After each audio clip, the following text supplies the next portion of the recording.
नमस्कार। आज हम जानेंगे 36वें श्लोक का अर्थ।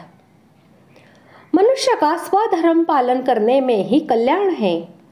परधर्म का सेवन और निषिद्ध कर्मों का आचरण करने में सब प्रकार से हानि है।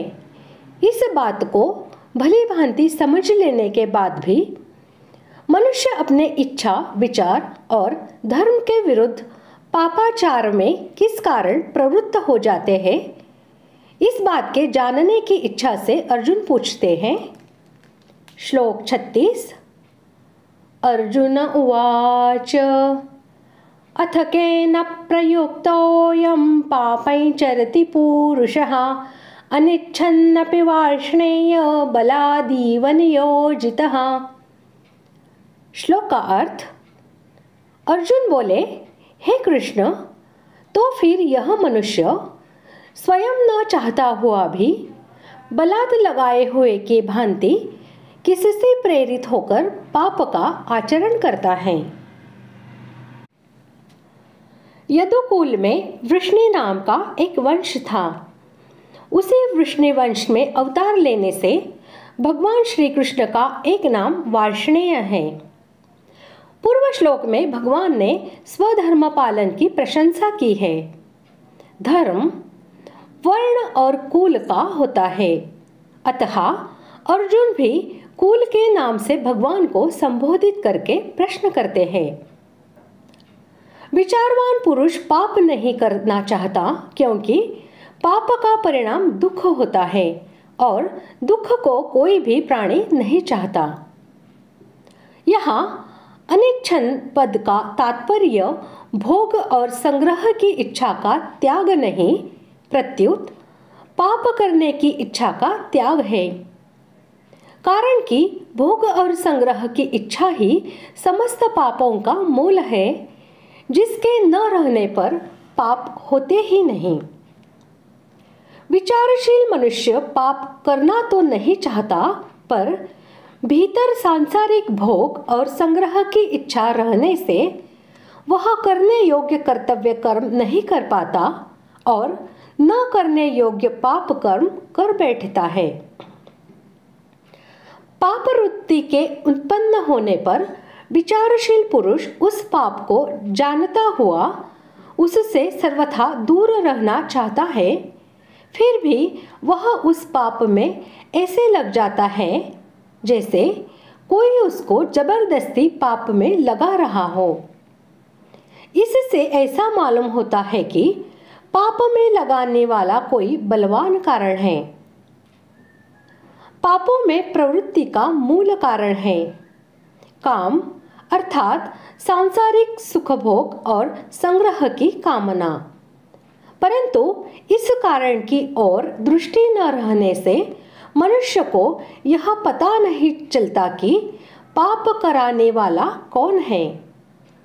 वह यह समझता है कि मैं तो पाप को जानता हुआ उससे निवृत्त होना चाहता हूँ, पर मुझे कोई बलपूर्वक पाप में प्रवृत्त करता है। जैसे दुर्योधन ने कहा है, मैं धर्म को जानता हूँ पर उसमें मेरी प्रवृत्ति नहीं होती, और अधर्म को भी जानता हूँ पर उससे मेरी निवृत्ति नहीं होती। मेरे हृदय में स्थित कोई देव है जो मुझसे जैसा करवाता है वैसा ही मैं करता हूँ। दुर्योधन द्वारा कहा गया यह देव वस्तुतः काम यानी भोग और संग्रह की इच्छा ही है, जिससे मनुष्य विचार पूर्वक जानता हुआ भी धर्म का पालन और अधर्म का त्याग नहीं कर पाता। विचारवान मनुष्य स्वयं पाप करना नहीं चाहता, कोई दूसरा ही उसे जबरदस्ती पाप में प्रवृत्त करा देता है। वह दूसरा कौन है, यह अर्जुन का प्रश्न है।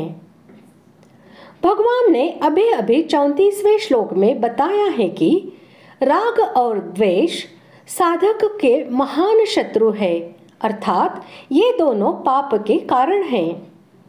परंतु वह बात सामान्य रीति से कहने के कारण अर्जुन उसे पकड़ नहीं सके।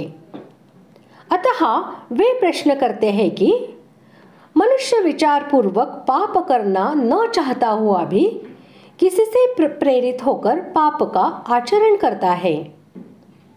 अर्जुन के प्रश्न का अभिप्राय यह है कि अश्रद्धा, असूया, दुष्टचित्तता, मूढ़ता, प्रकृति की परवशता, राग द्वेष, स्वधर्म में अरुचि और परधर्म में रुचि, इनमें से कौन सा कारण है जिससे मनुष्य विचार पूर्वक न चाहता हुआ भी पाप में प्रवृत्त होता है? इसके अलावा ईश्वर, प्रारब्ध, योग, परिस्थिति, कर्म, कुसंग, समाज, रीति रिवाज, सरकारी कानून आदि में से भी किस कारण से मनुष्य पाप में प्रवृत्त होता है? भगवान ने पहले यह बात कही थी कि यत्न करने वाले बुद्धिमान मनुष्य के मन को भी इंद्रियां बलात् विचलित कर देती हैं। व्यवहार में भी देखा जाता है कि बुद्धिमान विवेकशील मनुष्य प्रत्यक्ष में और अनुमान से पापों का बुरा परिणाम देखकर विचार द्वारा उनमें प्रवृत्त होना ठीक नहीं समझता, अतः वह इच्छापूर्वक पाप कर्म नहीं करता, तथापि बलात् उसके द्वारा रोगी से कुपथ्य सेवन की भांति पाप कर्म बन जाते हैं। इसलिए उपर्युक्त प्रश्न के द्वारा अर्जुन भगवान से इस बात का निर्णय कराना चाहते हैं कि इस मनुष्य को बलात् पापों में लगाने वाला कौन है? क्या स्वयं परमेश्वर ही लोगों को पापों में नियुक्त करते हैं, जिसके कारण वे उनसे हट नहीं सकते, अथवा प्रारब्ध के कारण बाध्य होकर उन्हें पाप करने पड़ते हैं, अथवा इसका कोई दूसरा ही कारण है? इस प्रकार आज हमने 36वें श्लोक का अर्थ जान लिया है। अगले भाग में जानते हैं 37वें श्लोक का अर्थ। धन्यवाद।